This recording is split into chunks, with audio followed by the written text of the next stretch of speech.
The clearing felt like the center of the world, the air so charged with tension it was difficult to breathe. The Volturi stood on one side, their dark cloaks billowing like shadows come to life, their faces pale and emotionless, masks of calculated malice. On the other side, we stood, a patchwork of allies forged by necessity, the Cullens, steadfast and united, the ancient clan Bella had brought into the fold, and Bella herself, a force of nature who commanded attention without needing to speak.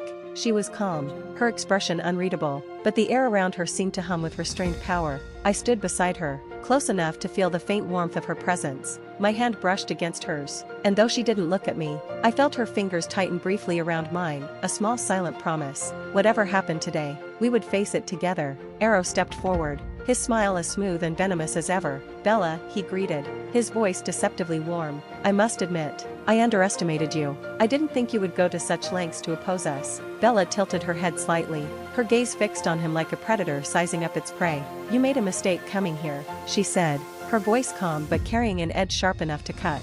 Arrow's smile faltered for a fraction of a second before he composed himself. "It doesn't have to end this way," he said. "Surrender now, and we might consider mercy." Bella laughed, low and cold, and the sound sent a chill through everyone present. "Mercy?" she repeated, her voice dripping with disdain. "You don't know the meaning of the word." The tension snapped like a taut wire, and the Volturi surged forward, their forces moving as one. Bella raised her hand, and the ground beneath us trembled. An invisible barrier shimmered into existence, halting the first wave of attackers in their tracks. The Volturi hesitated, momentarily thrown off balance, but it didn't take long for their second wave to press forward. The battle erupted into chaos, the sound of clashing bodies, snarls, and cries filled the air as both sides collided. Bella stood at the center of it all, her presence commanding and terrifying. She moved like a storm, her power radiating outward with every motion. Ancient spells erupted from her lips in a language I couldn't understand, and the ground itself seemed to obey her, shifting and cracking to trap and repel our enemies.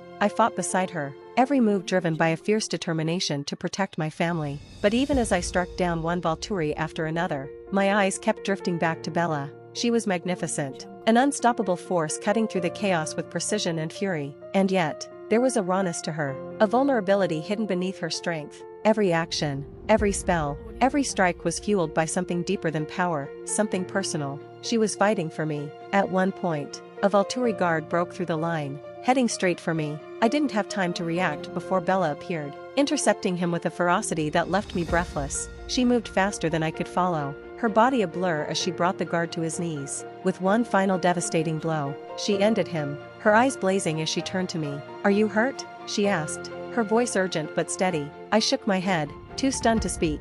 Her gaze softened for a brief moment, and then she was gone. Back in the fray, the battle raged on, the Volturi's forces relentless, but Bella's presence turned the tide. Her power was unlike anything I had ever seen, ancient and devastating. She didn't just fight, she dominated, her every move sending a clear message. She was not to be underestimated. As the Volturi began to falter, Arrow stepped forward, his expression twisting with anger and desperation. "Enough," he shouted, his voice carrying over the chaos. He looked directly at Bella, his composure cracking for the first time. "You cannot win this." Bella stepped forward, her movements deliberate and unyielding. The battlefield seemed to quiet around her, as if the earth itself was waiting to see what she would do next. "I already have," she said simply, with a final surge of power.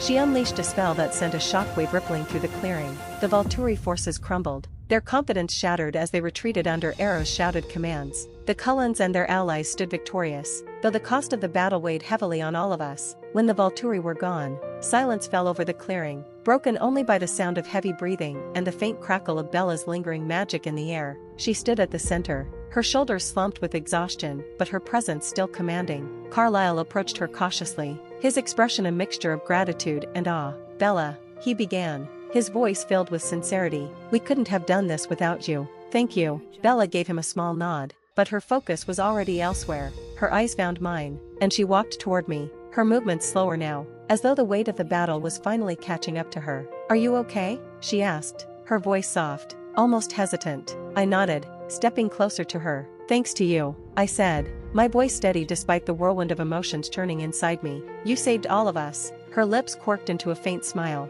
but it didn't reach her eyes. "It's what I do," she said simply. I reached out, taking her hand in mine. "You don't have to do it alone anymore," I said quietly. "You have us. You have me." Her gaze softened, and for a moment, I saw a flicker of something deeper, something fragile and raw, beneath her unbreakable exterior. But then she pulled her hand away, her expression hardening once more. "You don't understand," she said, her voice tinged with regret. "I can't stay." "What do you mean?" I asked, my heart sinking. She looked away, her jaw tightening. "This isn't my world. It never was. I stayed for you. But now that the Volturi are gone, I need to go. It's safer for everyone." I wanted to argue, to tell her she was wrong, but the conviction in her voice stopped me. Bella had always been a protector, a guardian. It was who she was, and as much as I hated it, I knew she believed this was the only way to keep me, and everyone else, safe. "Will I see you again?" I asked, my voice barely above a whisper. Bella looked at me, her eyes filled with a sorrow that cut deeper than any wound.